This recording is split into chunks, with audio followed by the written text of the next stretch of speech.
es originario del estado de Oaxaca, es licenciado en Derecho por la Universidad Regional del Suroeste, AC, en Oaxaca.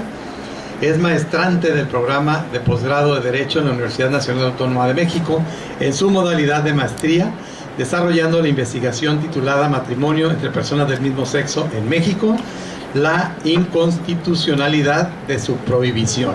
Así es que dudas, por allí yo sé que todavía tienen muchas dudas aquí con el tema que va a versar el joven Alex Ali. Estoy seguro que mucha gente va a resolver muchas de las dudas.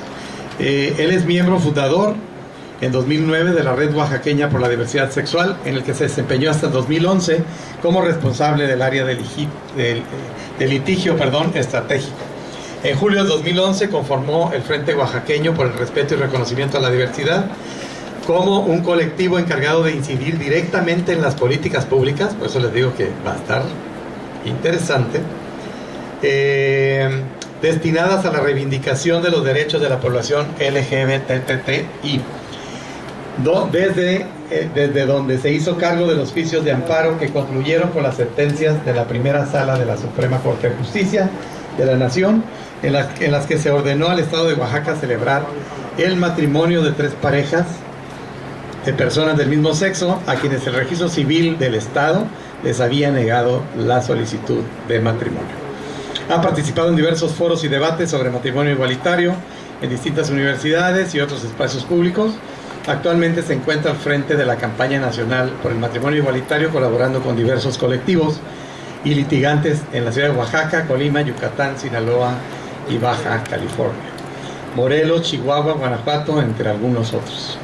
Asimismo, ha colaborado en diversos casos en materia de defensa jurisdiccional de derechos humanos, de donde destaca el caso de Alfonso Martín del Campo Dodd, desde la defensa ante órganos no jurisdiccionales, y destaca su participación en el caso del exministro Góngora Pimentel. Así es que vamos a recibir con un fuerte aplauso a nuestro invitado especial, Alex Ali Méndez Díaz, a quienes cedemos la palabra. Aquí no hay semáforo, ¿no? Sí. Perdón. Las preguntas van a ser directas, basta con levantar la mano y yo aquí puedo ir generando un orden. Gracias. También se ponen esas kilométricas precisas. Sí. ¿Qué tal? Muy buenas tardes a todos y todas. Para mí es un placer estar aquí esta tarde con ustedes después de el viaje de algunas horas del Distrito Federal. Para mí es muy gratificante que se sigan realizando este tipo de eventos, que hay espacios que se vayan abriendo poco a poco a hablar de estos temas que hasta hace algunos años o hasta algunas décadas era impensable que alguna institución del Estado pudiera prestarnos un espacio público para hablar de estos temas. Como bien han dicho, yo he estado al frente de una estrategia jurídica para lograr que se reconozca el derecho que tenemos las personas con una orientación sexual hacia personas de nuestro mismo sexo, el derecho a contraer matrimonio. Y yo, tanto en mi labor como activista fuera de los juzgados, es decir, en las calles, y como abogado, parto de una premisa que he aprendido es fundamental, y es la que tenemos acá. Sin un matrimonio igualitario no podemos decir que hay democracia. ¿Y por qué? En una democracia, en un Estado de derecho, todos los derechos fundamentales les son reconocidos a todas las personas, sin distinción de edad, color, sexo, nacionalidad, orientación sexual, etcétera, etcétera, etcétera. Y aquí nos enfrentamos, como demostraremos a lo largo de lo que expondré y lo que ya se ha expuesto, pues que estamos ante un problema de discriminación cuando se prohíbe a 2 personas del mismo sexo contraer matrimonio. Entonces la premisa es básicamente esa. Sin matrimonio igualitario no hay democracia. Y en lo particular, a mí como abogado, sí me llega que me digan que vivo en un país no democrático, ¿no? Es decir, en un país donde soy ciudadano de segunda categoría por ser homosexual, ¿no? Esa es la problemática a la que nos enfrentamos. De ese tamaño es la violencia que el Estado ejerce sobre nosotros cuando nos niega el derecho a contraer matrimonio con personas de nuestro mismo sexo. Así de sencillo, ¿no? La siguiente, por favor. ¿Hay quien les puede ayudar? Bueno, esa es una imagen que tomamos en una protesta en Oaxaca, una vez que solicitamos el matrimonio de 3 parejas y nos fueron negados, ¿no? Es algo que nosotros pues, esperábamos hasta cierto punto, porque la ley es clara en ese sentido. A partir de ahí iniciamos una campaña en torno a la marcha que estábamos organizando en 2013, ya que se habían ganado los amparos en la Suprema Corte de Justicia de la Nación. ¿Y por qué iniciamos esta campaña? Porque los amparos es simplemente el brazo jurídico de una lucha que data de años y años atrás. Es decir, la lucha no empieza cuando nosotros presentamos los amparos en Oaxaca en 2011 o a partir de ahí. La lucha es una lucha histórica, y otra parte que yo siempre he dicho cuando me invitan a las bodas a las que he ido, es que nuestra historia como homosexuales o como lesbianas, transexuales, transgénero, intersexuales, no inicia el día que nosotros nacemos. Nosotros, por nacer con esa orientación sexual, traemos ya una historia de muchos años atrás. Una historia de violencia, una historia de exclusión, una historia de donde muchas personas incluso son corridas de su casa. Esa es nuestra historia, y en base a esa historia tenemos la fuerza para continuar esa lucha en estos días. Y el concepto de la campaña se inició: ¿por qué vamos a marchar? Y sobre todo, ¿por qué vamos a marchar en los estados en donde la situación es sumamente distinta a como sucede en el Distrito Federal? En el Distrito Federal tenemos un ambiente de leyes que poco a poco han ido avanzando, pero fuera del Distrito Federal nos enfrentamos a una realidad totalmente diferente, incluyendo en este caso Oaxaca, pero estoy seguro que es el resto del país, donde las leyes siguen discriminándonos. Y en este caso, una de las razones para marchar fue porque estoy en contra de los discursos de odio. Los discursos de odio que desde la religión, desde los partidos políticos, incitan a que haya una distinción entre los seres humanos simplemente por el hecho de tener una orientación sexual diferente. También porque marchamos, ¿por qué estamos en esta lucha? Bueno, porque también formamos familias que están siendo discriminadas y que están siendo desprotegidas por el Estado al tener este tipo de leyes que nos impiden el acceso a instituciones como es el matrimonio, ¿no? Que sirve como llave para muchos otros derechos. ¿Por qué marchamos? ¿Por qué luchamos? Porque también somos felices amando en esta libertad, en una libertad que no depende de lo que el Estado nos permita o nos prohíba. No olvidemos, el matrimonio es solo un contrato, y un contrato que tiene que ver con prestaciones que el Estado nos otorga. Eso es lo que estamos peleando, porque nosotros podemos amar, estemos o no estemos casados, ¿no? Que quede eso muy claro. Otra cosa es por el derecho a construir nuestra propia identidad, ¿no? Es decir, no solamente el tema de matrimonio es algo que está sobre la mesa. El tema de matrimonio es simplemente uno de tantas deudas que el Estado tiene con nosotros. Las deudas sobre todo con la comunidad transexual, transgénero, que no establece las leyes que permitan un procedimiento accesible para poder modificar sus datos de identidad en sus documentos públicos. Esa también es una deuda que está pendiente y que poco a poco, como veremos, el juicio de amparo también nos puede servir para abrir esas puertas. Otra de las razones por que estamos en esta lucha es porque tenemos memoria histórica, como les decía, ¿no? Es decir, nuestra lucha no empezó el día que empezamos a presentar amparos para podernos casar. Tenemos una lucha histórica de violencia, de muerte, de discriminación y de exclusión que, insisto, nos da la fuerza para continuar esta lucha todos los días.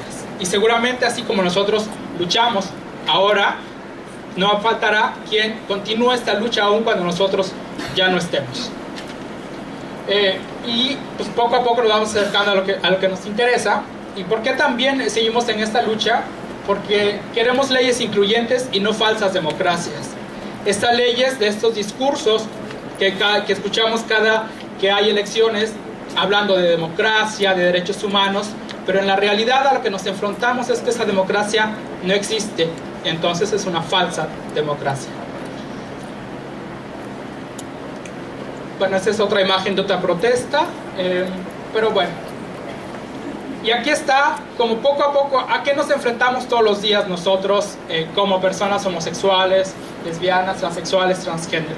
La violencia no es algo que nos es ajeno, ¿no? Viene desde los particulares en las calles, nuestras familias a veces incluso, pero lo más grave es que también viene desde el Estado que mantiene vigentes leyes que son discriminatorias y que la Corte ha dicho que son discriminatorias, pero también el Estado que no hace nada para contrarrestar esta discriminación y esta violencia a que todos los días nos enfrentamos.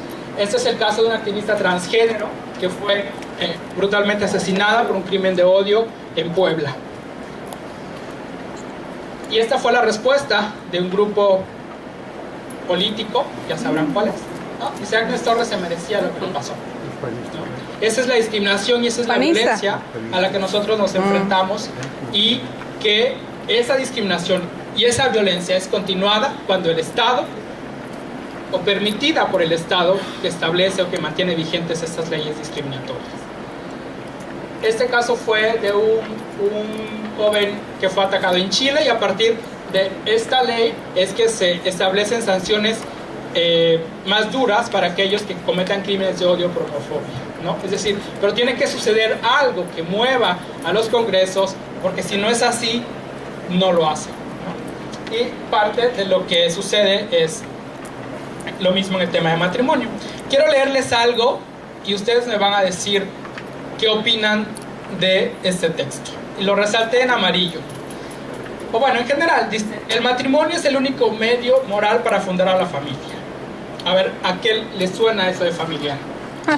De conservar la especie y de suplir las imperfecciones del individuo, que no puede bastarse a sí mismo para llegar a la perfección del género humano, que este no existe en la persona sino en la dualidad conyugal, que los casados deben y serán sagrados el uno para el otro, aún más de lo que es cada uno para sí. Y aquí viene lo interesante, dice que el hombre, cuyas dotes sexuales son principalmente el valor y la fuerza, debe dar y dará a la mujer protección, alimento y dirección, tratándola siempre como la parte más delicada y sensible y fina de sí mismo, y con la magnanimidad y benevolencia generosa que el fuerte debe al débil. Esencialmente cuando este débil se entrega a él y cuando por la sociedad se le ha confiado. Que la mujer, cuyas principales dotes son la abnegación, la belleza, la compasión, la perspicacia y la ternura, debe dar y dará al marido obediencia, agrado, asistencia, consuelo y consejo, tratándolo siempre con la veneración que se debe a la persona que nos apoya, defiende, y con la delicadeza de que no quiere exasperar la parte brusca, irritable y dura de esta Totalmente machista. O sea, ¿qué opinan las mujeres cuando leen esto? Y si yo les digo que esto es un artículo del código, bueno, más bien de la ley que rige al registro civil en Tamaulipas. Pero es que ahí es pura discriminación. Así Eso es es. un párrafo de discriminación. Y eso es una ley vigente en México en 2014. Y desgraciadamente ese párrafo se parece a los párrafos de las Sagradas Escrituras. O sea, eso es nuestra ley en México. Ese es el Estado en México en este momento, en 2014. ¿Se ha investigado si los que lo escribieron fueron puros hombres? Pues yo no lo dudaría. El chiste es que a ese grado llega nuestra democracia en México. A ese grado llega el mantener vigentes este tipo de normas, ¿no? Es decir, y yo no entiendo el discurso de las instituciones, para no decir cargos o nombres, cuando hablan de la democracia en México, de la defensa de derechos humanos en México, las mujeres que están en puestos públicos que salen a defender este discurso. Ahí está. Nosotros no necesitamos discursos, necesitamos acciones concretas, hechos, que hagan efectivos nuestros derechos fundamentales. Así de sencillo. Entonces, este es uno de los aspectos que nosotros estamos impugnando en el amparo colectivo que presentamos en Tamaulipas. Porque dijimos, no es posible que a estas alturas el Estado mantenga vigentes estas normas discriminatorias, ¿no? Es incongruencia, ¿no? Eso es lo que nosotros estamos haciendo todos los días. Y bueno, retomando ahora sí cuál es la historia de lo que pasa en el tema de amparos en el matrimonio entre personas del mismo sexo, quise dar como este contexto de que el juicio de amparo no es algo que iniciamos de forma aislada, no es algo que se me ocurrió por arte de magia, sino simplemente es un poco la toma de conciencia de qué es nuestra historia, qué queremos y hacia dónde vamos en nuestra actualidad. Afortunadamente en Oaxaca el Código Civil es menos que lo que leímos anteriormente. Aquí solamente dice que el matrimonio es un contrato celebrado entre un solo hombre y una sola mujer que se unen para perpetuar la especie y proporcionar ayuda mutua en la vida, ¿no? Etcétera. Entonces, aquí lo que nosotros dijimos en un primer momento es, a ver, ¿puede el Estado establecer este tipo de condiciones en las leyes? No. No. A nosotros los abogados y las abogadas nos enseñan en la escuela que la ley pues hay que cumplirla, porque si no la cumplimos, pues alguna sanción ha de haber. Pero no nos enseñan a cuestionar si eso que está en las leyes puede estar en las leyes, ¿no? Y ese ejercicio es el que empezamos nosotros a utilizar. Es decir, ¿puede el Estado en realidad prohibir el matrimonio entre personas del mismo sexo? Sobre todo cuando ya se había pronunciado en este tema, cuando el Procurador General de la República intentó invalidar las reformas realizadas en el Distrito Federal. O sea, la pregunta base es esa: ¿puede el Estado hacerlo? ¿Puede el Estado discriminar de esta manera? Si lo y a partir de ahí nosotros iniciamos la estrategia. Teníamos muy claro que era una batalla que no iba a ser fácil. Digamos, antes de lo que hicimos en Oaxaca, que dio pie a las tesis que se leyeron en las intervenciones anteriores, decimos, nadie en el país se había atrevido a demandar al propio Estado por ese tipo de leyes. O sea, nadie en el Estado se había atrevido a pensar siquiera que podíamos hacer frente a este tipo de leyes. Entonces, teníamos una pareja de chicos que dijo, bueno, yo me quiero casar, pero me quiero casar aquí en Oaxaca, porque yo no tengo dinero para ir al Distrito Federal y tampoco tendría por qué ir al Distrito Federal, ¿no? Y dije, bueno, pues vamos a ver qué sale de esto. Y lo que hicimos fue eso: fuimos al registro civil, presentamos una solicitud de matrimonio, una solicitud que nosotros hicimos aparte, porque todos los formatos del registro civil dicen el contrayente y la contrayente, y totalmente eso no se aplica a estos casos. Entonces hicimos un escrito, dijimos, pues estas personas se quieren casar. Fuimos, nos lo recibieron en algunas oficialías, dijeron que no podían, al final de cuentas terminaron recibiéndolas y presentamos 3 solicitudes. La respuesta en todos fue la misma. Como la ley dice que el matrimonio es un contrato celebrado entre un solo hombre y una sola mujer, yo como oficial de registro civil, que me toca aplicar esa ley, no puedo conceder los matrimonios, ¿no? Quienes sepan más o menos de leyes, con eso nosotros ya tenemos un acto de una autoridad que está vulnerando los derechos fundamentales de esas parejas. Y lo que decidimos fue llamar a juicio, en este caso, al gobierno del estado de Oaxaca. Lo que dijimos, a ver, tu Congreso que creaste esta ley, tu gobernador que la promulgaste y ordenaste su publicación, yo te digo que esa ley es inconstitucional. Y fuimos ante un juez federal a presentar esa demanda, y el juez federal le solicitó un informe justificado al Congreso, al gobernador y al registro civil, ¿no? En la teoría del principio de igualdad y no discriminación, se dice que el Estado puede hacer diferencia entre sus ciudadanos y ciudadanas, pero para hacerlo requiere una finalidad imperiosa, y que sea una finalidad para cumplir un objetivo que establecido en la Constitución. Y la pregunta que tendría que contestar el Estado es: ¿cuál es la razón objetiva y válida para que tu Estado pueda hacer una diferenciación y permitir el acceso al matrimonio solo a las parejas heterosexuales? Y bueno, leer los informes justificados es todo un show. El gobernador del estado, un gobernador del estado del partido Movimiento Ciudadano, que se dice de izquierda, dijo que no podía, que era constitucional porque la finalidad del matrimonio, según la teoría de la interpretación teleológica de Santo Tomás de Aquino, tenía que cumplir una función primordial del matrimonio, que era la reproducción. Y como 2 hombres o 2 mujeres no se pueden reproducir, pues entonces no se pueden casar. Esa fue la excusa de un gobernador del estado, de un partido que se dice de izquierda. Entonces los heterosexuales que no quieren tener hijos también no se pueden casar. Sí, Así es. sí, sí. O sea, con ese argumento fácilmente se le da la vuelta. Es decir, como ya se dice, hay heterosexuales que no pueden tener hijos por algún problema de infertilidad, que no quieren tener hijos, o entonces a las personas que ya no están en edad reproductiva no se podrían casar. Tampoco. El Congreso lo que dijo es: yo soy un estado autónomo y aquí nada más mi chicharrón es todo, ¿no? Es decir, lo que yo digo aquí en el estado de Oaxaca es lo que se hace. Y eso es lo que se ha repetido en todos los estados en que hemos interpuesto los amparos. Que como hay una autonomía y que el Congreso del estado es la democracia que se erige a través del voto de los ciudadanos y ciudadanas, como la mayoría está de acuerdo en que el matrimonio sea de esta manera, pues así tiene que ser, ¿no? Ese fue y es el discurso de los congresos.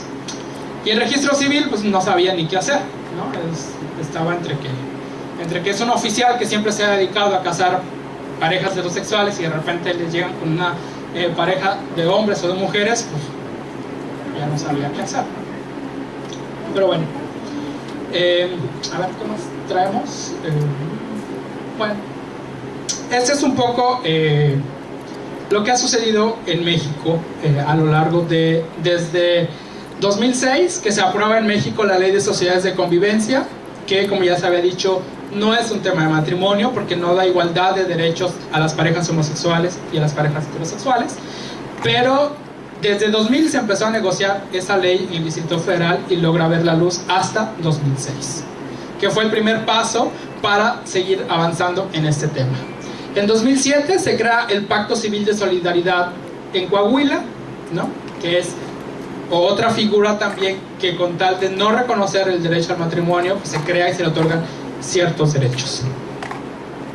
En 2009 se aprueba la reforma al artículo 146 del Código Civil del Distrito Federal, donde ahora en lugar de decir que el matrimonio es entre un hombre y una mujer, dice que es entre dos personas y punto. Y eso deja abierta la puerta para que dos personas del mismo sexo puedan contraer matrimonio. Esto pasa en 2009. La historia aquí empieza a tornarse complicada. Tenemos en la capital una asamblea legislativa con mayoría de un partido político que logra hacer esa reforma, pero tenemos en el gobierno federal un partido conservador que obviamente no comparte esta forma de concebir el matrimonio. Y entonces el presidente de la República, Felipe Calderón, a través del Procurador General de la República, decide impugnar esta reforma al Código Civil del Distrito Federal, siendo Felipe Calderón, un licenciado en Derecho, sale a decir públicamente que la Constitución defendía la familia constituida entre el papá, mamá y los hijos. Cuando en realidad la Constitución no dice nada de eso. Bueno, entonces, pero lo importante de esto es que al haber este conflicto entre la Asamblea Legislativa del Distrito Federal y el Presidente de la República, tiene que venir un ente externo a dirimir esa controversia. Para eso es donde entra en juego la Suprema Corte de Justicia de la Nación, que es la institución en México que está encargada de dirimir ese tipo de controversias. Los abogados lo llamamos, bueno, o más bien se llaman acciones de inconstitucionalidad, donde entonces la Corte dice, como tenemos una ley que dice que el matrimonio es entre dos personas, y tenemos a alguien más que dice que no, que tiene que ser entre un hombre y una sola mujer, dice la Corte, vamos a analizar desde la perspectiva de nuestra Constitución quién de los dos tiene la razón.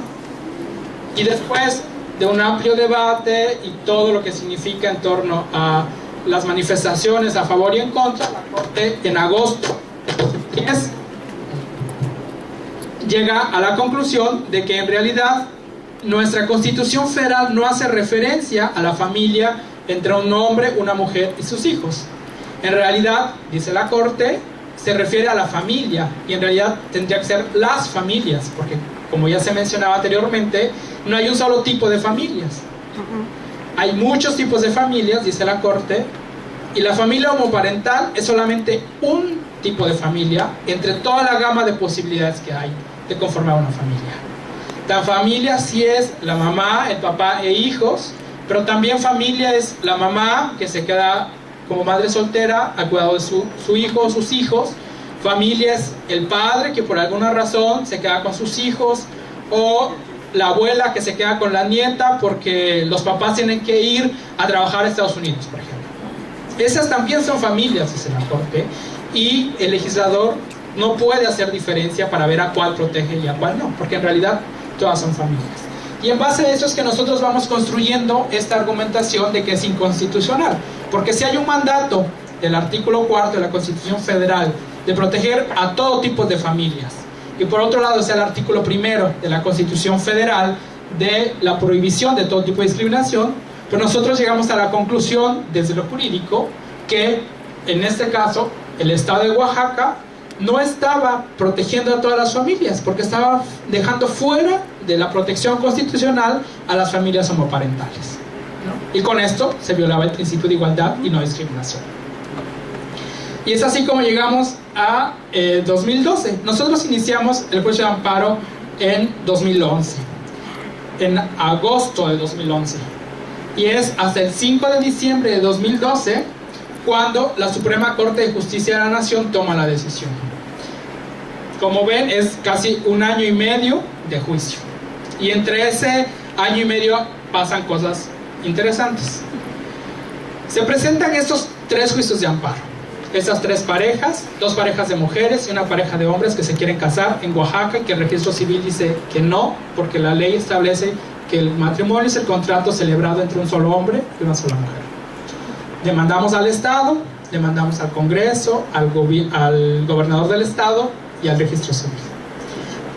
Y en todos los casos nos enfrentamos a la misma argumentación: la negativa de reconocer el derecho de estas parejas a contraer matrimonio. Le toca conocer a 3 jueces diferentes. Como son 3 demandas, se las reparten conforme van llegando ahí en los juzgados federales, y conocen 3 jueces diferentes. De estos 3 jueces, después de el procedimiento, que es que les piden el informe al Congreso, al gobernador y al registro civil, pues dictan sus sentencias. Yo tenía muy claro que por el tema seguramente todos los jueces nos iban a decir que no, y teníamos que recurrir a una instancia superior. Sin embargo, la sorpresa es que uno de estos jueces nos dice que tenemos la razón, que efectivamente el artículo que establece que el matrimonio es el contrato celebrado entre un solo hombre y una sola mujer es inconstitucional, y que por lo tanto debe inaplicarse a ese caso y proceder a celebrar el matrimonio. Ese es en un caso. Los otros 2 jueces dijeron que el amparo era improcedente, porque para que estas 2 personas o esas 2 parejas se casaran tenía que haber una reforma al Código Civil. La reforma correspondía al Congreso, y el juez federal no podía al Congreso ordenar hacer una reforma. Entonces tenemos 3 casos idénticos de 3 parejas que se quieren casar. Un juez dice efectivamente hay un problema de discriminación, no se aplique esa ley, procédase a celebrar el matrimonio. Y los otros 2 jueces dicen no se puede celebrar el matrimonio porque el amparo no puede servir para hacer una reforma que se requiere. Desde el hecho de que ya tengamos un juez que nos diga que tenemos la razón, pues ya dijimos no estamos tan locos en lo que estamos pidiendo, ¿no? Jurídicamente hay una posibilidad de llegar a más. Y esta discrepancia entre los criterios de los jueces nos obliga a pedir la intervención de un tribunal superior, que en los casos del día a día pues es un tribunal colegiado que resuelve en el mismo estado. Pero dijimos, bueno, la importancia y trascendencia de este asunto requiere que sea la Suprema Corte de Justicia de la Nación la que dicte la última palabra en este caso. ¿Y por qué es importante ese caso? Porque si ganamos estos casos, abrimos la puerta para que en todo México cualquier pareja de personas del mismo sexo pueda contraer matrimonio. Así sea teniendo que tramitar un juicio de amparo, pero lo va a poder hacer. Y eso sin duda iba a representar un avance histórico en nuestro país.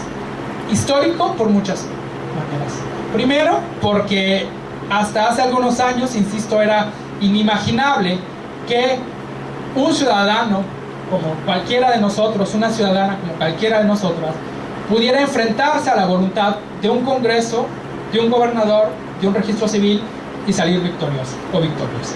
Eso hasta hace algunos años era inimaginable, ¿no? Es decir, cuando nada se movía sin la venia del gobernador o el presidente de la república, se impensaba.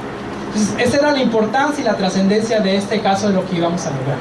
Primero, porque nadie en la historia del país se había atrevido a hacer este tipo de cuestionamientos al propio Estado. Segundo, porque esto iba a significar abrir la puerta para todo el país. Porque básicamente en todo el país tenemos el mismo tipo de legislación. Son contados los estados, 6 o 7, que no hablan o no tienen una definición de matrimonio. Y aunque no tienen definición de matrimonio, como en el caso de Tabasco, siguen negando los matrimonios. En Tabasco no hay una definición de matrimonio. Dice, las personas que se quieran casar tienen que presentar estos requisitos. Y ahí, ¿no? El acta de nacimiento, comprarte domicilio, testigos, bla, bla, bla, ¿no? Y hay una parte donde dice, para contraer matrimonio, el hombre va a tener 16 años y la mujer 14. Y los registros civiles que tienen este tipo de leyes dicen que de ahí se desprende que el matrimonio es de un solo hombre y una sola mujer. Cuando en realidad solamente lo que está haciendo la ley es establecer edades para contraer matrimonio. ¿Listo? Entonces, diga o no diga el tema de una definición de matrimonio, de todos modos lo diga, ¿no? Y eso iniciamos en 2012. La Suprema Corte de Justicia de la Nación dice, efectivamente, hay un problema de discriminación en esa norma que establece la definición de matrimonio y por lo tanto debe interpretarse de forma que ahí donde dice un hombre y una sola mujer, se entienda que dicen dos personas. Y de esta forma, el registro civil tiene que casar esas dos parejas, ¿no? Pero entre el proceso en que la Corte toma su decisión el 5 de diciembre de 2012, la primera pareja pudo contraer matrimonio hasta febrero de 2013. ¿No? Febrero o marzo de 2013. Entonces tenemos que desde agosto de 2011, que estas parejas dicen me quiero casar, hasta marzo de 2013 es cuando pueden firmar su acta de matrimonio. Es decir, todo el tiempo que estas parejas tuvieron que esperar para poder decir sí acepto compartir la vida con la persona que quiero estar, ¿no? Y eso es un tema también de discriminación y sigue siendo discriminatorio porque las parejas heterosexuales no tienen que promover ningún tipo de juicio para poder casarse.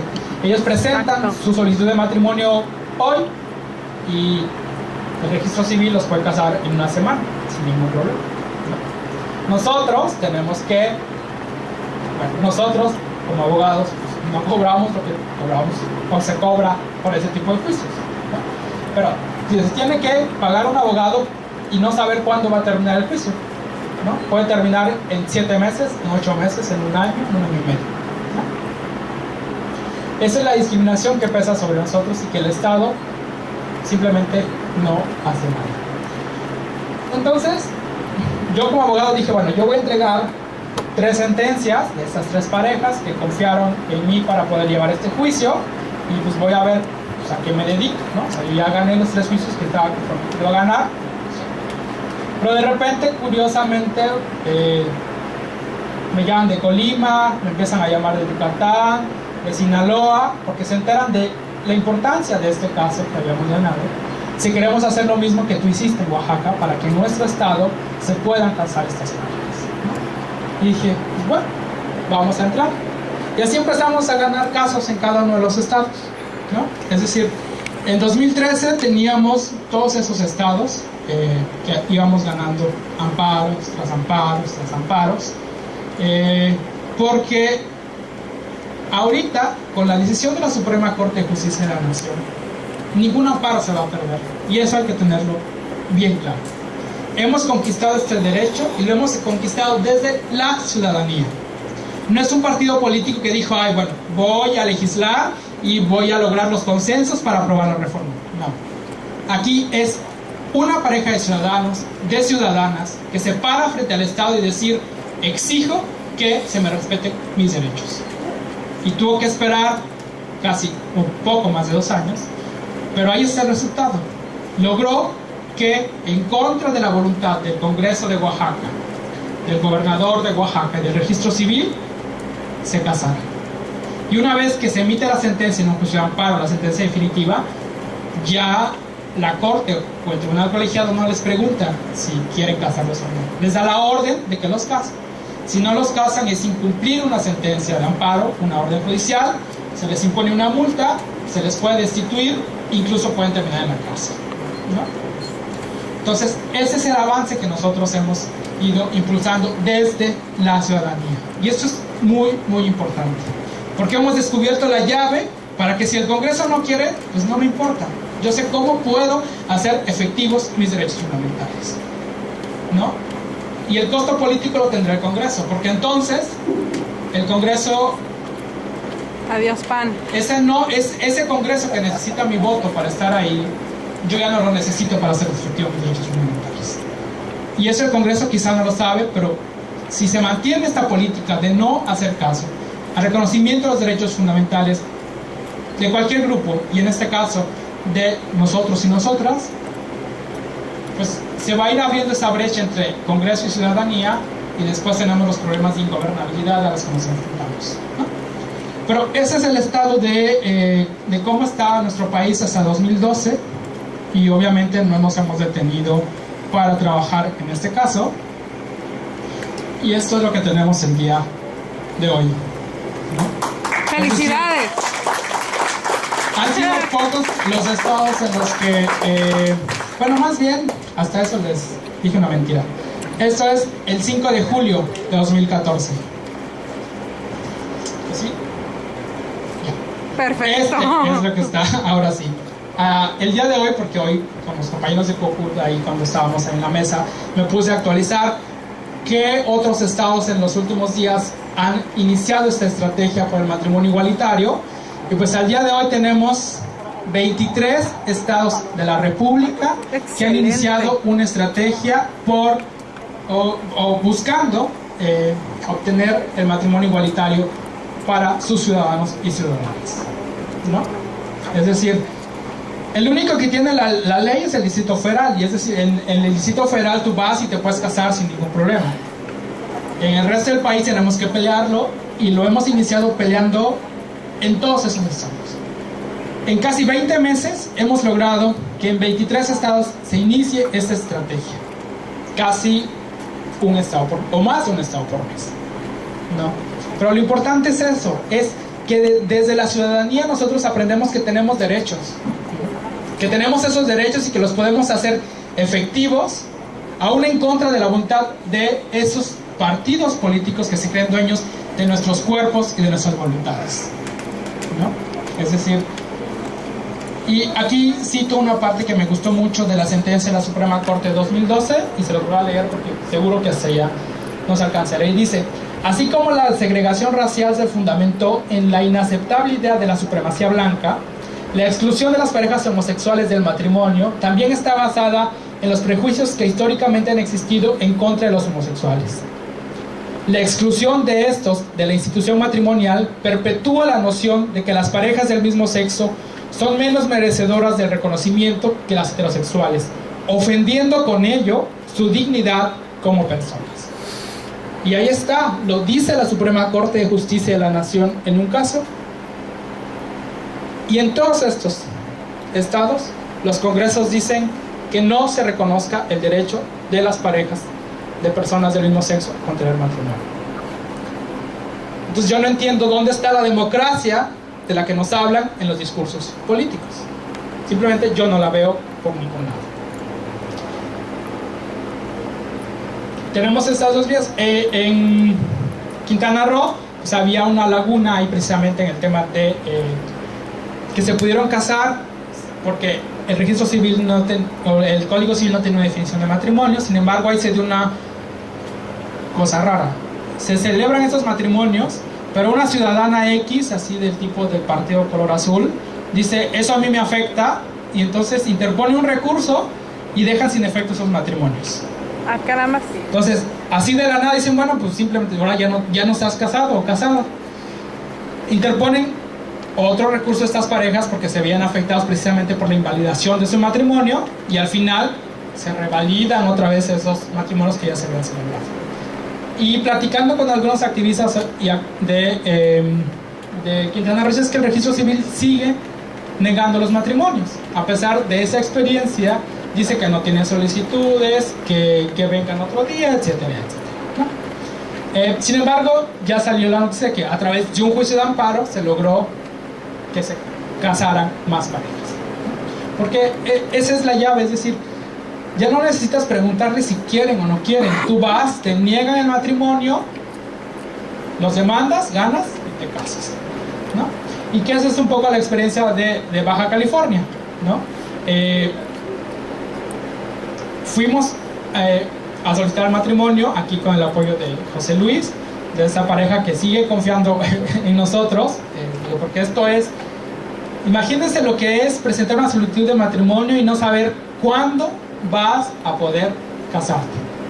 O sea, si eso incluso es hasta tortura psicológica, es una incertidumbre total de que el Estado no sabes cuándo va a cumplir.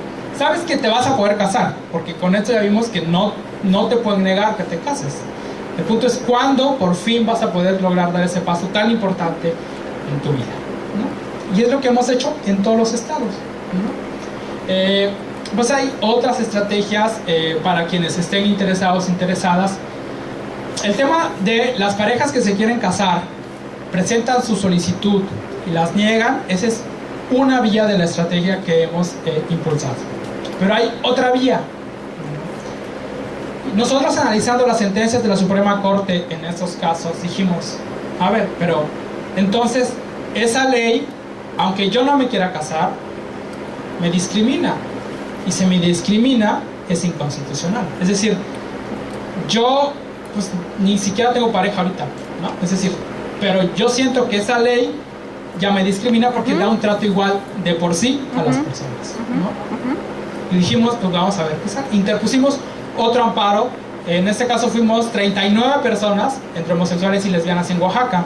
Y dijimos, pues nosotros no tenemos un acto de autoridad con una negativa de registro civil, pero si tú, Corte, ya dijiste que es inconstitucional el tema de discriminación, esta ley que desde su redacción está haciendo una distinción, está violando mi derecho a la igualdad y no discriminación, ¿no? O sea, yo no necesito ir a casarme para que se vulneren mis derechos, porque desde ahorita esos derechos me están siendo vulnerados desde ya. Y el juicio nos llevó otros 2 años casi.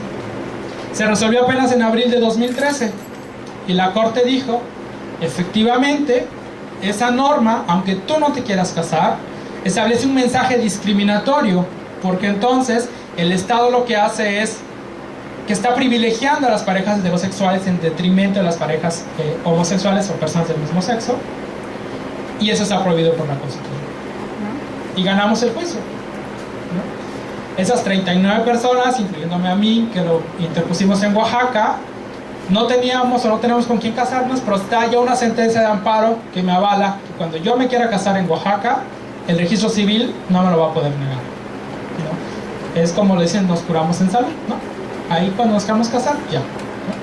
Y esa es otra de las herramientas que se pueden impulsar en cualquiera de esos estados. Aquí, platicando con los compañeros de COCU, dijimos, bueno, pues si no hay más parejas que quieran iniciar, o aparte de las parejas quieren iniciar un amparo colectivo aquí en Baja California, pues es súper sencillo, ¿no? Yo ya me puse en contacto con ellos para ver cómo podemos impulsar esta estrategia para presentar a la brevedad un amparo colectivo.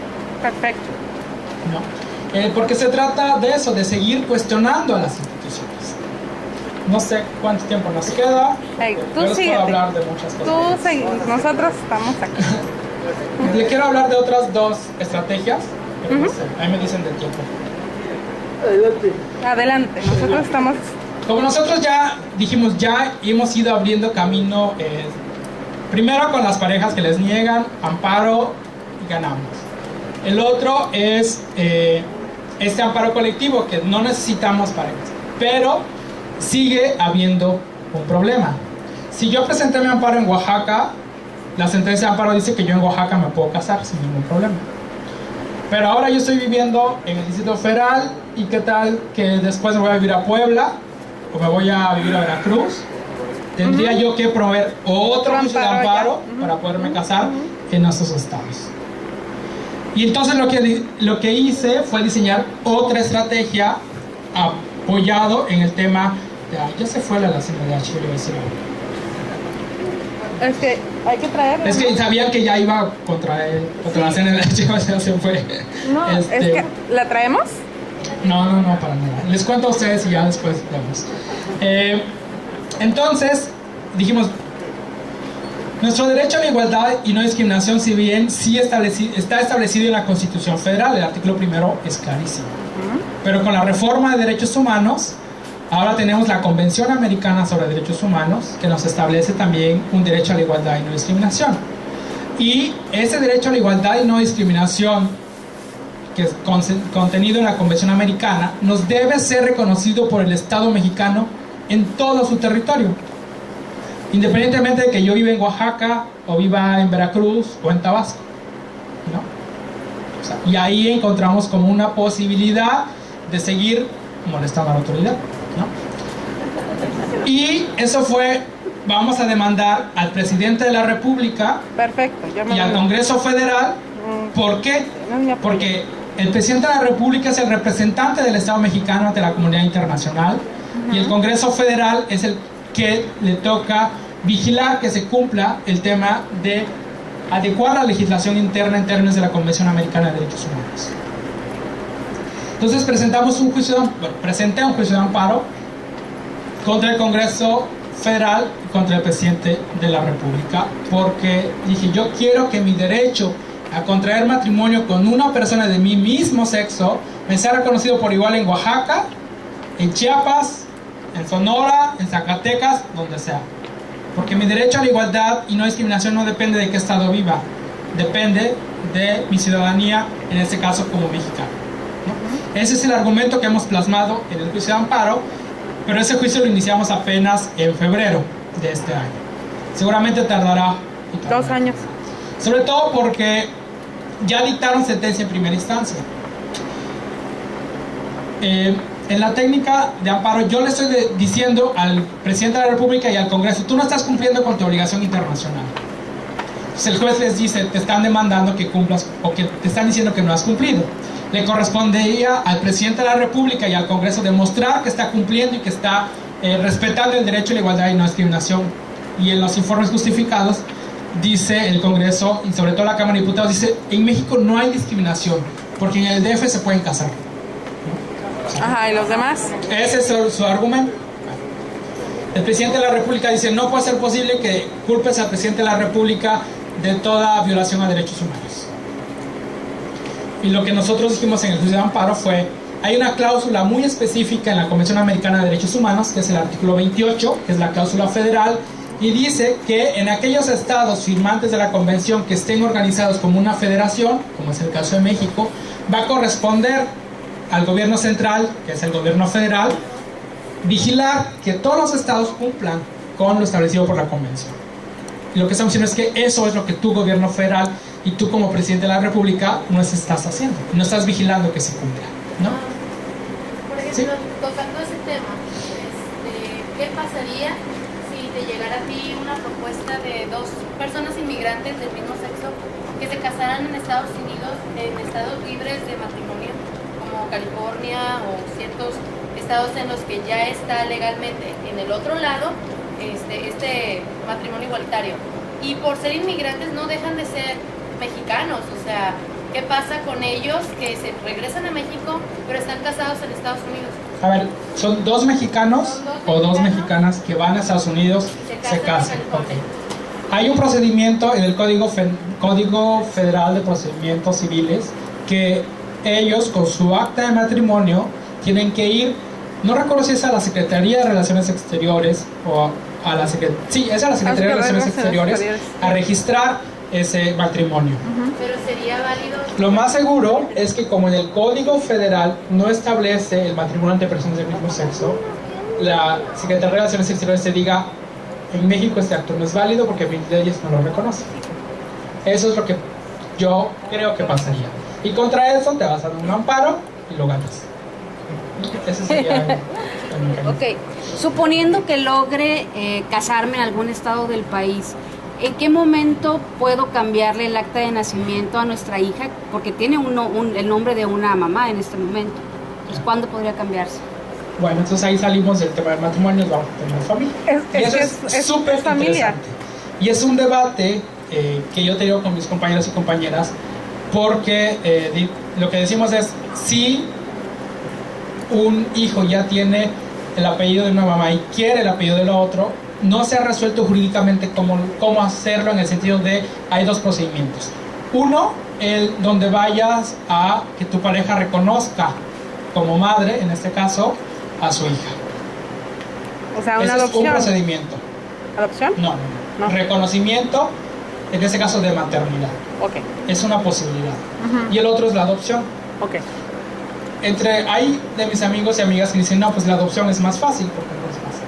Pero para adoptar a alguien, hasta donde tengo entendido, te hacen un estudio socioeconómico de que eres apto para criar a un hijo. Ok, pero en el acta de nacimiento, ¿viene el nombre de las dos? ¿Vendría el nombre de las dos como padre, como madres? Ahí. O sea, digamos que por los dos medios podrías jurídicamente intentar. Desde mi perspectiva es, tú podrías que tu pareja vaya al registro civil y decir que reconoce la maternidad de tu hijo, por ejemplo. Seguramente el registro te va a decir que es como imposible otra vez, o sea, la misma historia. Porque va a decir, bueno, pero es que biológicamente tu hijo no puede ser venir de dos mamás, es el argumento. Y lo que yo diría como abogado es, al Estado no le importa eso, porque yo, incluso siendo homosexual, puedo ir a registrar el hijo de mi vecina y no me preguntan quién es su papá, no me hacen ninguna prueba, aunque yo en mi vida haya visto a mi vecina, ¿no? O sea, entonces al Estado no le importa en realidad cuál es la situación biológica de los hijos o de las hijas. Lo que le importa es que haya alguien que se encargue de cuidarlos y de brindarle la atención que necesitan como padres. Yo como abogado eso es lo que haría. Y justo tengo un caso déjame recordar, es que tantos estados ya de repente me corto. Esto que es de Guanajuato, sí, de Guanajuato. En Guanajuato ya casamos una pareja. ¿En serio? Sí. Que tienen ese mismo o quieren hacer ese mismo circunstancia. Entonces yo lo que hice fue elaborar un escrito muy sencillo de una cuartilla y media, diciendo eso, que en términos de tal artículo del Código Civil que establece el reconocimiento de la paternidad o maternidad, se me señale fecha y hora para reconocer la maternidad ante el oficial de registro civil y que eso quede asentado en el acto matrimonial. Seguramente, o sea, eso es para provocar el acto que el registro civil diga que no se puede. Y con ese no se puede, yo digo sí se puede, nos vamos al juicio de amparo y lo ganamos, ¿no? Porque te digo, la otra es la adopción, pero yo digo, ¿cómo voy a adoptar a mis propios hijos? O sea, yo lo que intentaría como abogado es un reconocimiento de paternidad o de maternidad, dependiendo del caso. Creo que ahí hay otra pregunta de todo este tema. La figura del disparo no es un tanto viciosa en términos de... No me queda claro cuál es la estrategia para cambiar el Código Civil y no solo casarte con amparo. O sea, porque si bien es un logro celebrable, por amparo se tiene que casar, pero creo que se está perdiendo un poco el cambiar el Código Civil, no sería como que más la estrategia, digo... Sí, claro. Y ahí es donde entraba el tema de la CNDH. Pero a ver, otra pregunta y así vamos con esto. Más comentarios. La finalidad no es de que logremos que en un estado se logre casarse una pareja o en otro estado logre casarse dos parejas. Sí, ¿alguna otra pregunta relacionada con esto mismo? Sí, lo que pasa es que nosotros tenemos, acuérdense, gobernadores que son simuladores. Acuérdense que están los tableeros que acá se están persinando y allá están haciendo en el table dance. Entonces, por eso era mi pregunta que yo hice hace rato. ¿Qué podemos hacer nosotros? Por ejemplo, somos aquí cuántos interesados para que esto ya salga, pero no a los regidores, diputados y senadores. Sí. Por eso en la estrategia. Exactamente. Ahí voy. A ver. Mismo. ¿Cuatro parejas más que se quieren casar? A ver, otro. Respecto al amparo colectivo que me supone que si a mí digamos, todos están amparados, pero ¿qué pasa con las otras personas? ¿No te van a negar el matrimonio cuando tú llegues y te digan, tú estás amparado? No, ya no podría. O sea, ya sería como... ¿Y los amparos tienen No. El amparo es de aquí hasta aquí. Ahora, regresando a esas preguntas, a ver. ¿Sí? Bueno. Sí, para allá íbamos como el tema de lo creo que mencionó algo, la de la CNDH, el tema de la jurisprudencia, ¿no? Pero en realidad no funciona como lo dijo la de la CNDH. Hay dos caminos para poder lograr esto. Uno es que se junten 5 casos resueltos en el mismo sentido que declaren la inconstitucionalidad de ese artículo. Entonces necesitaríamos, y aquí es muy técnico, necesitaríamos 5 casos que resolvieran que es inconstitucional este artículo y en base a eso, pero 5 casos que sean amparos en revisión, es decir, que sean resueltos por una segunda instancia, como el caso de Víctor y Fernando. Es decir, llegas al juez de distrito, ganas una sentencia de amparo y tú tienes que buscar como alguna forma para ir al tema de revisión. Lo que estamos diciendo ahorita, por ejemplo, es que no solamente necesitamos que te otorguen el amparo, porque si en el amparo ya hay una declaración de que hay violación a derechos humanos, la Corte Interamericana ha dicho que toda violación de derechos humanos debe ser reparada de forma integral. Reparada, que establece una indemnización económica, restitución, satisfacción y todas las medidas. Y entre ellos tienen que ofrecer, si es necesario, una disculpa pública por esa violación a derechos humanos, ¿no? Entonces necesitamos 5 casos por ese lado para la jurisprudencia, donde resuelvan la inconstitucionalidad del artículo y con eso podemos crear una jurisprudencia, ¿no? Entonces así tú vas al registro civil y con base en esa jurisprudencia, digamos, tampoco eso está muy claro en el tema de la teoría jurídica, pero en teoría con eso ya bastaría para que pudieras casarte sin el amparo. Ese es un mecanismo a través de la jurisprudencia.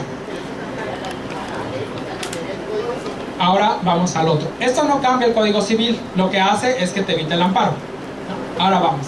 Con la Reforma Constitucional de Derechos Humanos de Amparo de junio de 2011 se crea un procedimiento que se llama Declaratoria General de Inconstitucionalidad.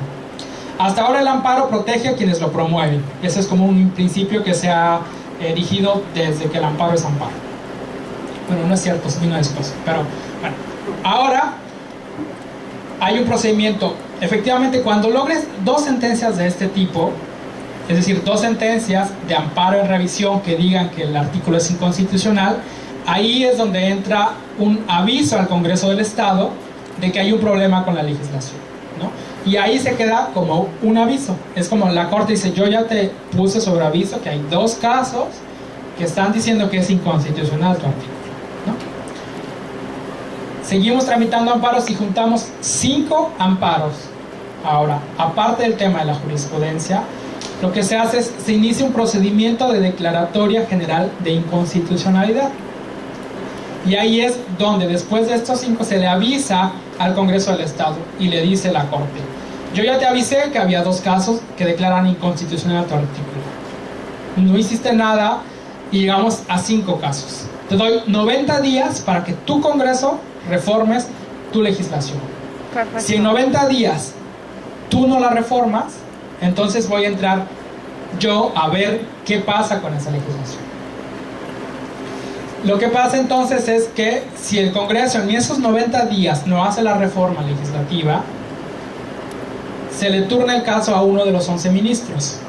Bueno, son 9 ministros y 2 ministras. Y ese ministro o ministra se encarga de hacer un proyecto, de decir si ese artículo es constitucional o no es constitucional. Y en este caso sería como replicar. La Corte ya dijo que es inconstitucional, ¿no? Entonces sería sostener eso en un proyecto, porque eso se han resuelto en la primera sala. Nuestra Corte tiene 2 salas, es lo resuelve la primera por 5 ministros. Entonces, pero este tipo de declaratoria general de inconstitucionalidad tiene que resolverse en pleno, es decir, con los 11 ministros. Entonces, una vez que se le dan los 90 días al Congreso, no hace la reforma, se le turna a un ministro o ministra el proyecto para que declare generalmente inconstitucional ese artículo y que no se le aplique a nadie más, entonces se somete a votación. Y para que ese artículo deje de ser o quede sin efecto en todo el Estado, debe lograr por lo menos 8 votos de los 11 ministros, ¿no? Eso es jurídicamente lo que tendría que pasar para que desde la estrategia jurídica logremos que ese artículo quede sin efectos de manera general. Pero ahora, desde mi perspectiva, o sea, podemos llegar hasta allá, que de por sí el procedimiento es muy complicado que llegues hasta allá. Pero entonces, ¿en realidad es necesario que lleguemos hasta allá? Es decir, como ciudadanos o ciudadanas no tenemos el poder de ejercer la presión política suficiente para lograr esto. Es decir, ahí entra la otra rama, la rama no jurídica. Es decir, cómo desde la ciudadanía nosotros exigimos que haya una reforma sin tener que pasar todo este camino de la declaratoria general de inconstitucionalidad, ¿no? Es decir, este tipo de eventos es una forma de incidir desde la cuestión social para que se hagan ese tipo de reformas. Desde que tomemos conciencia de que hay una violación a nuestros derechos humanos, que nos empoderemos y de alguna forma todos los días exijamos que esos derechos sean respetados. Lo jurídico no nos va a resolver el problema o no es suficiente para que nos resuelva el problema, ¿no? Por eso es que decía que no sería una solución, no resuelve el problema, obviamente, pero como ya tienes la opción de un amparo, de la sociedad te dice, bueno, yo ya me puedo pagar y cuánto sea lo voy a pagar. Pues en general, pues te diría que depende de quiénes, es decir, cómo asumimos nuestra ciudadanía. Porque yo no sé si alguien con esa postura de, bueno, yo me quiero casar y ya no me importa, no sé si esté asumiendo su ciudadanía. Es decir, creo que debemos tomar conciencia de que formamos parte de un grupo de población mucho más amplio. Y pues precisamente por eso existen las organizaciones de la sociedad civil que se encargan, en este caso, por ejemplo, decimos, bueno, ya, ellos se pueden casar. Y desde nosotros como organizaciones civiles, ¿cómo utilizamos esa sentencia para ir construyendo las otras que necesitamos? Y si Víctor y Fernando dicen, bueno, yo aporté eso, seguramente habrá alguien más que aporte la otra sentencia y la otra sentencia, seguramente habrá un abogado, una abogada, una organización civil que dice, bueno, yo me encargo de juntar las 5 e iniciar el procedimiento declaratorio. Creo que se trata de un trabajo conjunto, ¿no? Así como hemos logrado las piezas para que si no nos podíamos casar, ahora con un amparo nos podamos casar. Así seguramente podremos ir uniendo las piezas que se necesitan para que si ahora es una sentencia, logremos juntar 5 y logremos iniciar la estrategia, ¿no? Creo que son dos caminos que tenemos que completar. Y sin duda lo que hace el amparo es públicamente le demuestra al Congreso y al gobernador que hay un problema. Ahora, como ciudadanía, ¿nosotros qué hacemos con eso? ¿No? Es decir, yo creo que sin el amparo no se podría, pero tampoco el amparo es lo único que necesitamos, ¿no? Entonces, a ver, allá, atrás y luego aquí. Es una pregunta desde la sociedad civil. Yo soy activista y abogada en Baja California, y de hecho me parece que yo ya recibimos las primeras pláticas prematrimoniales aquí en Tijuana, que empezamos también a celebrar, porque vemos que hay voluntad del Ayuntamiento de Tijuana de recibir estos casos. En varios foros se ha hablado del tema y vamos avanzando. Más fuerte. Ok. Entonces la pregunta es, ¿ustedes han recibido algún tipo de apoyo internacional para ir haciendo estos amparos, algunos fondos, o cómo han hecho esto para moverse por toda la República? Porque nosotros aquí todo lo hemos hecho pues con nuestro propio esfuerzo de lo que podemos trabajar. Entonces, si nos pueden apoyarnos en ese sentido para compartir esta actividad y poder unir fuerzas para compartir los resultados. Sí, a ver, eso y... mi pregunta va más orientada a la unión en, por ejemplo, si tienes casos en 23 estados, esos 23 estados no pueden cambiar lo de los 32 estados que somos. Ok, bueno, primero esa pregunta y luego esta. En esa pregunta, desafortunadamente, no hemos contado con ningún tipo de recursos de ningún lado, es decir, las parejas de repente nos dicen, bueno, yo tengo 200 pesos, yo tengo 500 pesos, yo tengo esto, y así vamos armando para poder apoyar la estrategia en otros estados, los pasajes a la corte, las copias, etc. O sea, no hay como una organización que diga, pues ahí les van 50,000 pesos para que sigan con esto, ¿no? Esto tiene su lado positivo y negativo. Positivo porque eso es lo que me hace creer que podemos seguir avanzando nosotros, es decir, que hay un espíritu de personas que queremos seguir avanzando a pesar de cualquier adversidad que se nos vaya presentando. Desafortunadamente, el tema de recursos también es todo un tema, porque primero, debes estar constituido como organización civil para poder tener recursos, ¿no? Debes estar dado de alta en tu hacienda. Para constituirte tienes que pagar un notario que te cobra, no sé, 10,000, 15,000, 20,000 pesos para las escrituras, hacer el trámite a la Secretaría, abrir Secretaría de Economía, etcétera, etcétera, ¿no? Y pues tampoco somos como tantos abogados para poder armar esto. A través de las redes sociales ha sido como el vínculo entre que entonces yo sé qué es lo que está pasando en Yucatán y sé lo que estamos haciendo aquí.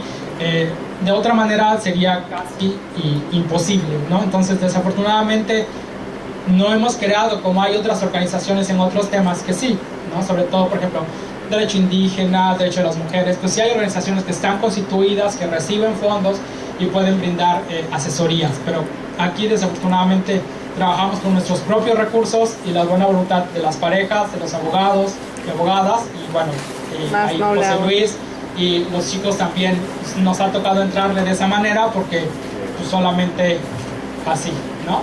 Entonces ahora esto. A ver, sí.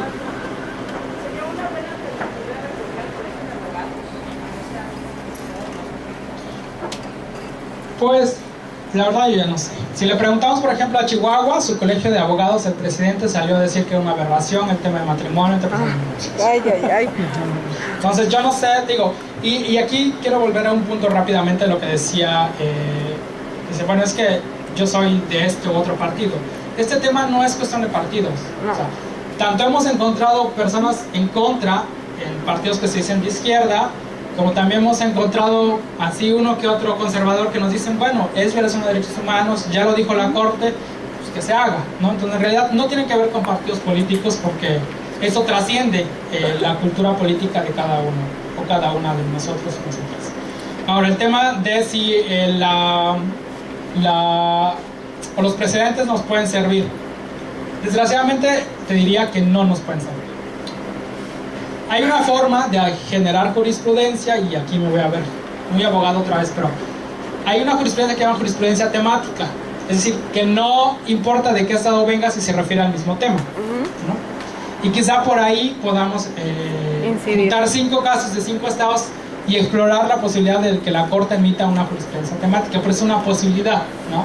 Que seguramente cuando los tengamos, tenemos ya de Oaxaca, de acá de Baja California, de Colima, tendremos de Sinaloa, por la propia Corte, y seguramente desde ahí podremos intentarlo.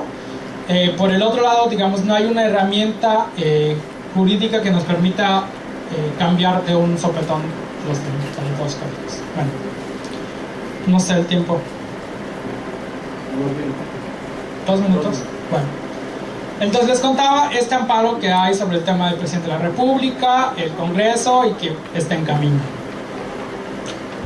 Buscando una solución integral, que es que de una sola manera podamos cambiar toda la realidad de nuestro país, iniciamos un juicio, una petición ante la Comisión Interamericana de Derechos Humanos. A la pareja con la que estamos trabajando en Tabasco les negaron el matrimonio, uno de ellos vive con VIH. El hecho que les nieguen el matrimonio impide que pueda acceder a la seguridad social de su pareja. Y bueno, armamos la estrategia jurídica y le elevamos a la Comisión Interamericana de Derechos Humanos, ¿no? Ahí lo que esperamos es que con una sentencia de la Corte Interamericana de Derechos Humanos se pueda cambiar de alguna forma toda la realidad en el país.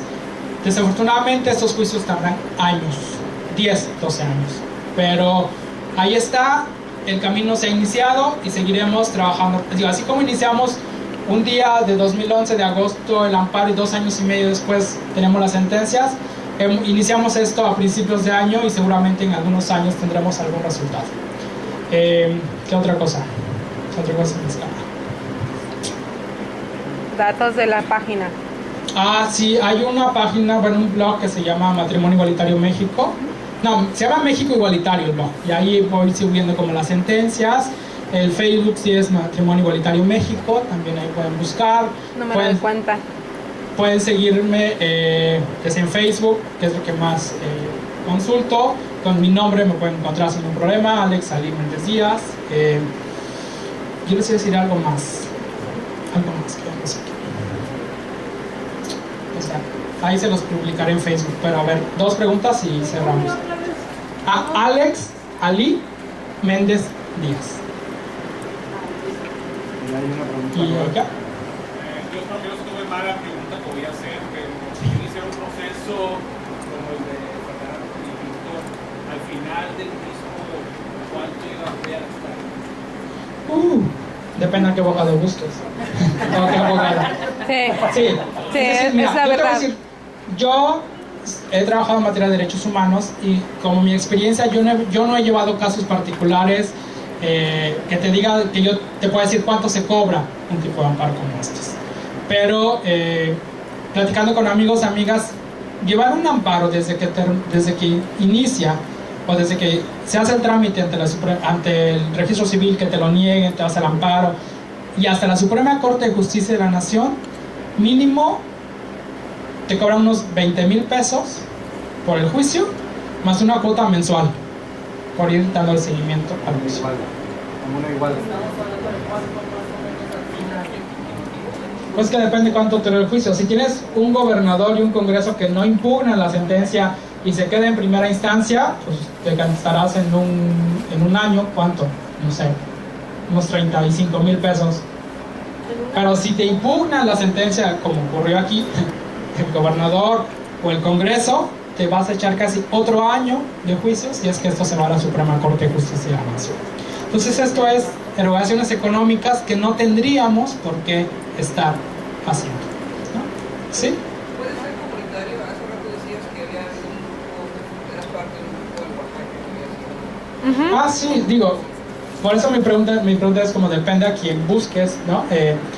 Nosotros, por ejemplo, insisto, no estamos cobrando honorarios por este trabajo. Lo que hacemos, insisto, es como 200 pesos, 300 pesos, 400, 500, 1,000 pesos. O sea, en realidad es algo que tenemos que construir, ¿no? Porque, bueno, sería, para mí, no sería ético que yo, siendo homosexual, lucrara con mis compañeros y compañeras luchando por el ejercicio de un derecho, ¿no? Bueno, sí, de que los hay, pero yo tengo un trabajo de oficina en las mañanas. Ahorita pedí un día de vacaciones para estar con ustedes el día de hoy. Entonces yo percibo un ingreso por ese trabajo que hago en otro de los temas, que es derechos reproductivos de las mujeres. Y todo lo que hago en tema de matrimonio, pues es bajo este régimen, ¿no? De que lo económico no sea un obstáculo para una pareja que se quiera casar y no lo pueda lograr, ¿no? Entonces, porque apelamos como a este espíritu comunitario que últimamente pues no sabemos dónde está, pero eso es lo que hemos venido trabajando, ¿no? Felicidades. Entonces, no sé si tienen alguna última pregunta antes de que cierre con lo que quiero cerrar aquí. Sí, dime. Sí, hay asociaciones, si nos juntamos varios parejas, nos juntamos y podemos conseguir los recursos, ¿tú nos apoyarías para hacer esto? Sí, claro que sí. La forma en que yo he trabajado con todos los demás estados es, o sea, yo soy en el Distrito Federal, ¿no? Pero yo tengo los amparos hechos, ya tengo todos los documentos que se requieren. Por ejemplo, en este caso, José Luis aquí fue parte fundamental en ese juicio, porque yo no puedo estar viniendo aquí, ¿no?, a Baja California cada rato. Entonces, lo que vemos es, buscamos una organización, ya sea como COCUD o personas en lo particular, como José Luis, que nos quieran apoyar con todo este proceso, y hacemos como esta colaboración, ¿no?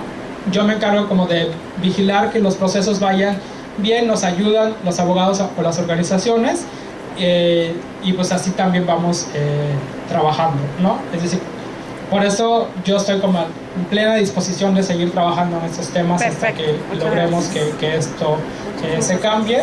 Por eso no te preocupes, seguiremos en esta lucha. Tienen mi Facebook, aquí está José Luis, aquí están los chicos, aquí está GoGood. Entonces mi compromiso ahí está, y seguirá hasta que logremos que esto, por lo menos nuestro granito de arena, aportar, ¿no?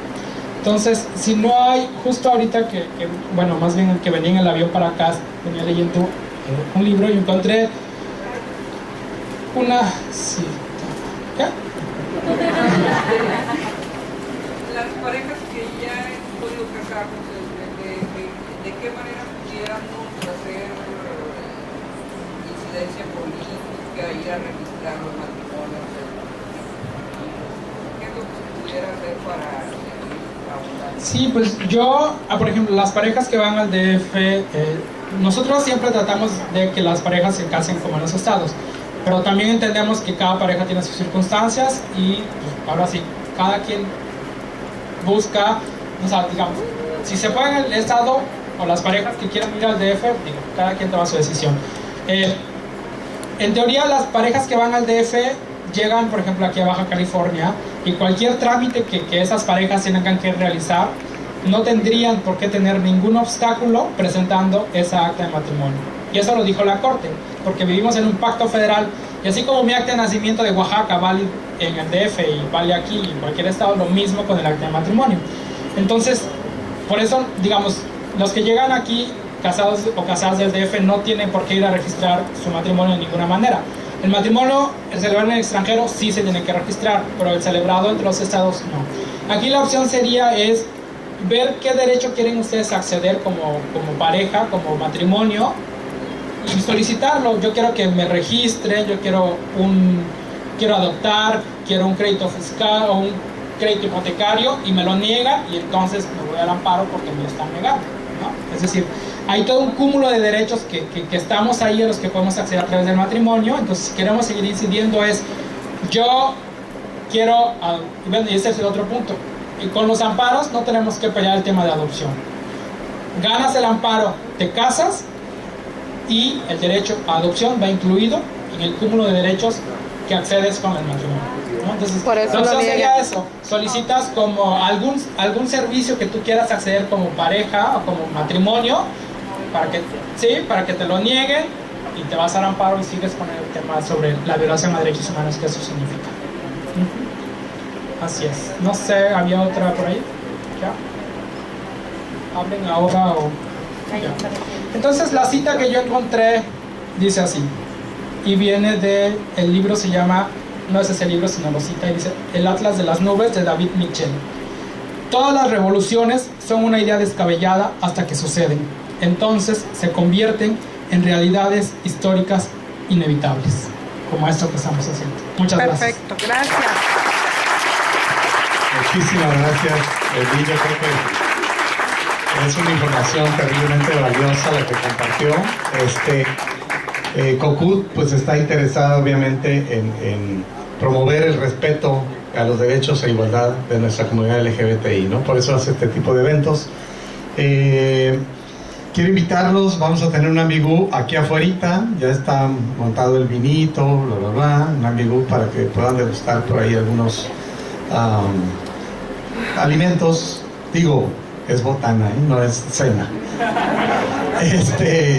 Y posteriormente al ambigú a las 7, o no sé si antes, puede ser, ¿qué horas son?